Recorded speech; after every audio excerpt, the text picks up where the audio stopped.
أعوذ بالله من الشيطان الرجيم بسم الله الرحمن الرحيم وإن خفتم شقاق بينهما فابعثوا حكما من أهله وحكما من أهلها. مخکی آیت مبارکه کې دا تدبیر منزل امورنا ولسم امر ذکر کړلو. کچری دا زوجینو طبیعت د یو بل سره ونه لګېدلو، نو دا نه لګېدل یا خو عارضي سوجه، نو دغه عارضي وجه کله په نصیحت کولو سره ختم شي او کله چې په نصیحت سره ختم نشي نو بیا د هغې نه یوازوالی اختیار کړلی شي. که په دې سره هم ختم نشي نو بیا هغې ته د خپل خفګان اظهار کول، په غصې کولو سره د خپل ناراضګۍ اظهار دی چې د هغې انتهایی حد د وهلو دی،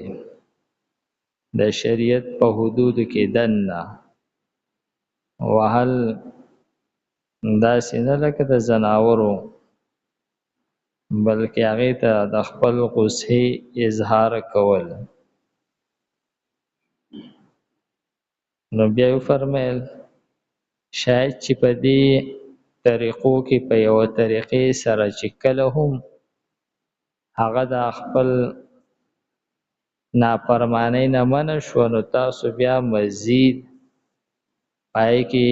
چینجي مه لټوئ، خامخا د هغې دپاره بانې مه ګورئ د خفګان دپاره چې تاسو ته بیا بې وجې هم خفه کېږئ.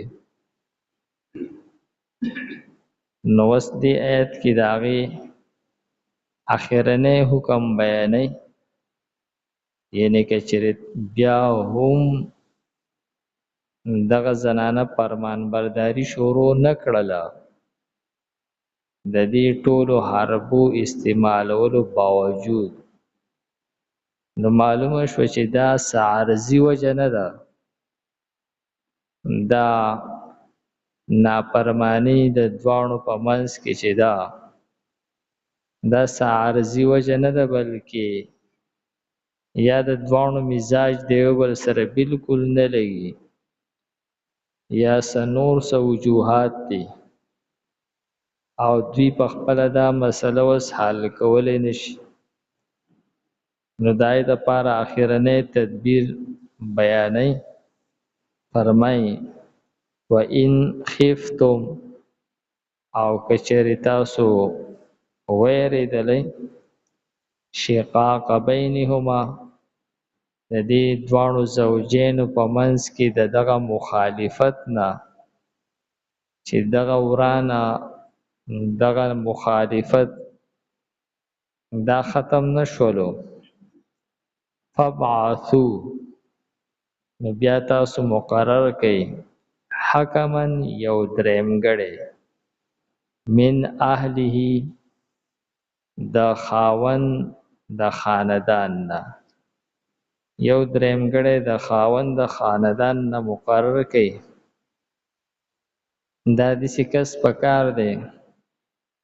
چې دا یو نیک مخلص او هوښیار سړی، جرګمار سړی، جرګمار هر سړی د جرګو سړی نه وي، په هر سړي کې د مسلې جړ ته کوزېدل په دې باندې هر سړی نه پوهېږي، دا د هر چا کار نه وي، دا نه د ډېر تعلیم سره تعلق ساتي او نه دا د ډېر علم سره تعلق ساتي، او نه دا د ډېرې تقوا سره هم تعلق نه ساتي دا بس ځان له یو صلاحیتي یو سړی د مخې ویستلو سړی څه مسئلې پای کې لار ویستی شي د فیصلې قوت پکې قوت فیصله دا پارچا کې نه نو فرمایي چې کله د دې دواړو په منځ کې دا مخالفت داسې دی چې په دې ټولو حربو سره ختم نشو یو درېمګړی تاسو مقرر کړئ د دې خاوند د خاندان نه چې داسې صفاتو والی وحکما من اهلها یو درېمګړی د دې ښځې د خاندان نه دا هم یو نیک مخلص او یو فیصله کوونکی کس پکار دی چې هغه عادل وي او مسله فهم وي په مسایلو باندې پوهیږي جرګمار ورته عام طور په پښتو کې وایي نو چې یو جرګمار سړی د ښځې د طرف نه مقرر دی کړلی شي نو فرمای ان یریدا نو کچره دا دواړه اراده لري اصلاحا د خیر خوای د جوړي د روغي دلته کې فرمایي چې دا یریدا د تسنیه ضمیر دی دا دواړه اراده لري نو د دې دواړو نه مراد یعنی یا ښځه او خاوند دي ښځه خاوند داسې دي چې دوی اگر چې دواړو په منځ کې مخالفت شته دی لیکن دواړه غواړي چې باید دا مسله حل شوي دواړه د اصلاح کوشش کوي یوفق الله بینهما نو الله تعالی به د دواړو په منځ کې جوړ راولي او یاد د یریدا د دې دا تسنیه ضمیر راجع دی د دواړه فیصله کوونکي جرګمارو ته درېمګړو ته که دا درېمګړي داسې کسانی چې دوی خیرخواهی د اصلاح سوچ لري غواړي چې د دواړو جوړ راشي نو دوی جوړ راوستی شي او که هغوی په خپله باندې په هغو وایي چې یاره دا کور وران ښه دی او هغوی مزید ورانوي نو بیا خو د هغو جوړ نشي راتلی او بعض مفسرین وایي چې یریدا کې د جرګمارو ته ضمیر راجع دی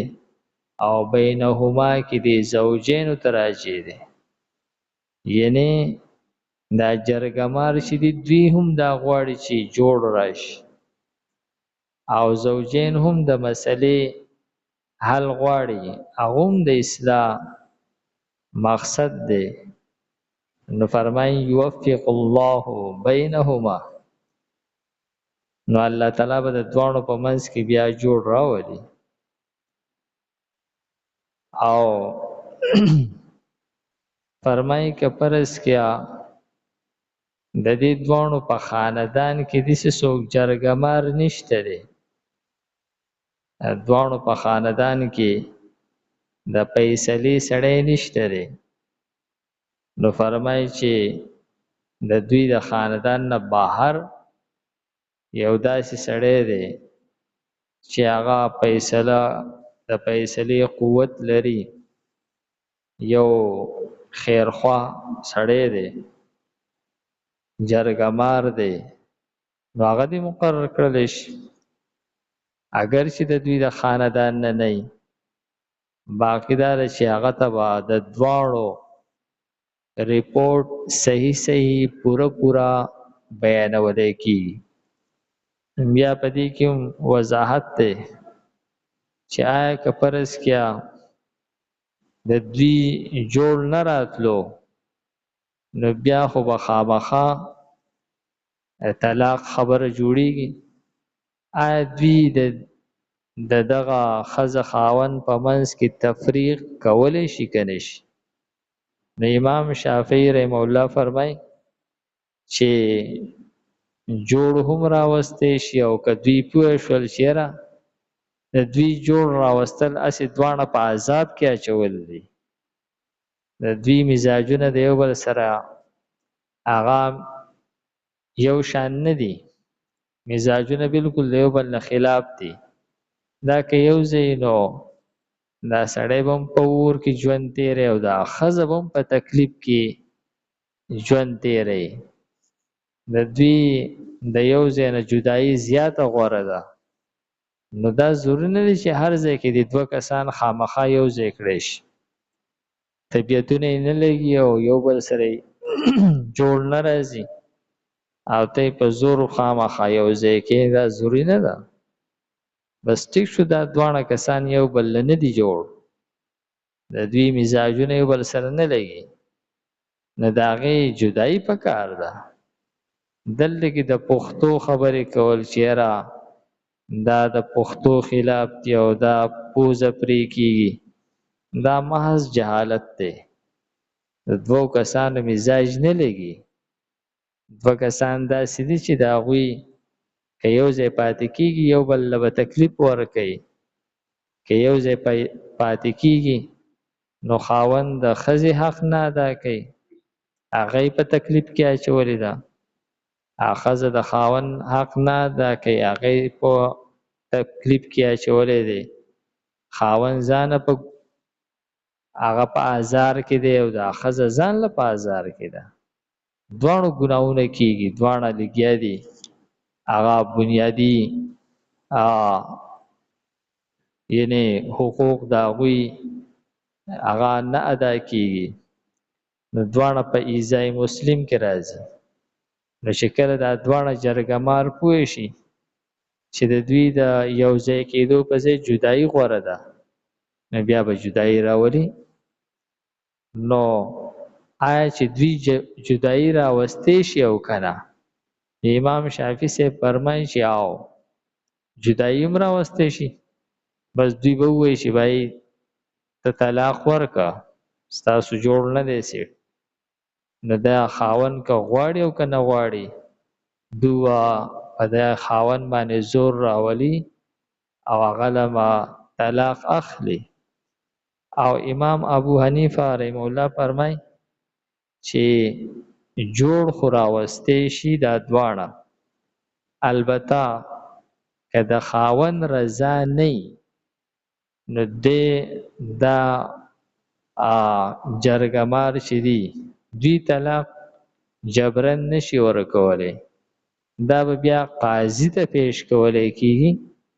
ځکه چې هغه ته ولایت عامه حاصله ده. دا بیا د هغه حق جوړیږي چې هغه پې جبرن طلاق چې دی د دغه خاوند نه والي.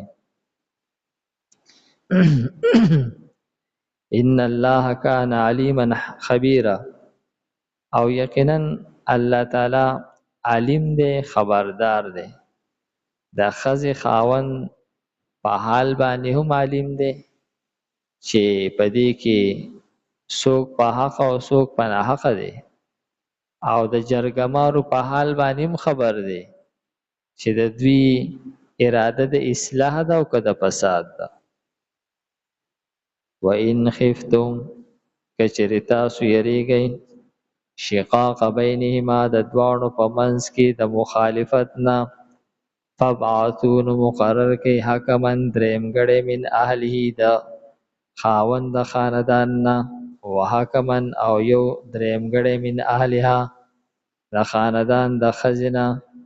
ان یریدا کچری دا دواړه غواړي اصلاحا صلحا، یوفق الله نو جوړ براولي الله تعالی بینهما په منځ د دې دواړو کې. ان الله کان علیما خبیرا، یقینا الله تعالی علم والده خبردار دی.